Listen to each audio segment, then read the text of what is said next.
Hey there, I'm Roger Herring. I am the investor's accountant. Welcome to my office and another edition of Ask Roger.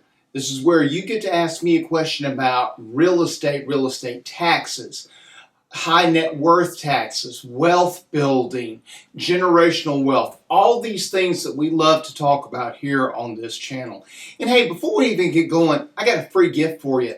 Hey, click that link down below the video and you'll score a free PDF of some of our favorite tax strategies. So, this week, the question comes from Joe and it came from Facebook. He says, Roger, I'm a W-2 guy.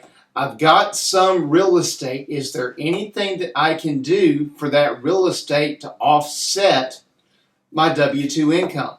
I'm single and I can't qualify as a real estate pro. Can you help me? Well, Joe, I do have some things that could help you. Obviously, you work full-time, you can't be a real estate pro. And if you're not full-time real estate and make $150,000 or less, then you can't take real estate write-offs and apply them against your other income. They can only go against passive income. Enter the short-term rental. Short-term rentals have different rules than long-term rentals, and for short-term rentals, there is a loophole.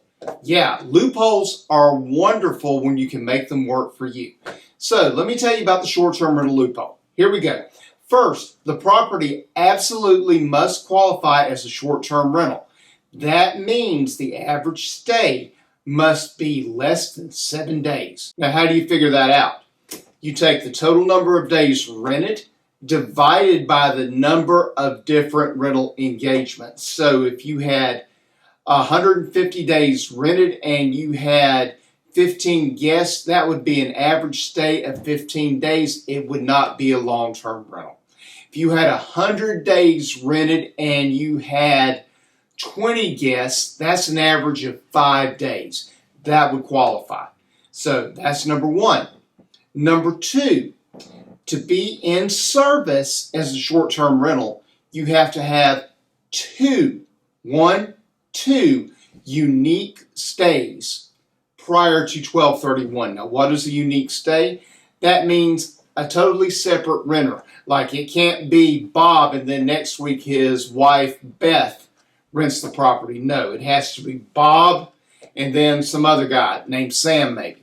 Okay? 2 unique stays. This is different than the long-term rental, which to place in service only has to be move-in ready and advertised. Ready, and available.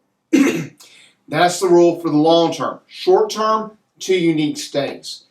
Third thing, you cannot provide any substantial services. You can't provide maid service while they're there. You can't provide turn-down service. You can't provide concierge services like, oh, I can help you get show tickets or something like that. None of that can apply. And finally, you must prove that you materially participate. Well, what's that? Material participation means you're essentially in this business. You're not just a passive guy sitting back. Now, there are several ways to prove material participation, but the easiest one to qualify for the short-term rental loophole is to use the 100-hour method. So this method says you have to have a minimum of 100 hours, and if you're married, that can be between you and your spouse. So a minimum of 100 hours, and no one else has more time than you do. Okay? So you're going to buy it closer to the end of the year. If you have somebody else clean it, you'll kind of mix it up.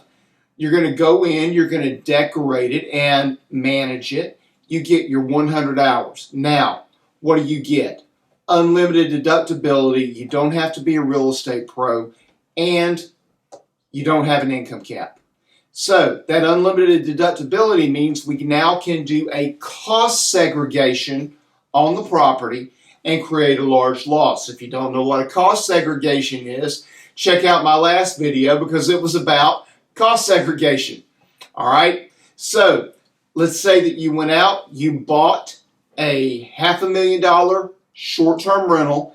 It qualifies. You qualify material participation. Based on experience, my planning factor is 20%.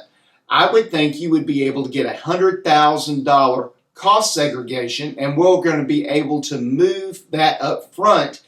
And with that $100,000, we can take $60,000 immediately under current law. And hey, there's a bill going through Congress right now, and it's bipartisan. Yeah, we haven't heard that word in a long time. That could restore bonus depreciation back to 100% for 23, 24, and 25. So that is the short-term rental loophole, and that is going to open up deductibility, and yes, you would be able to offset W-2 income with it. I hope you've enjoyed today's segment. If you got any questions, just put them down below in the comments. And until the next time, Roger out.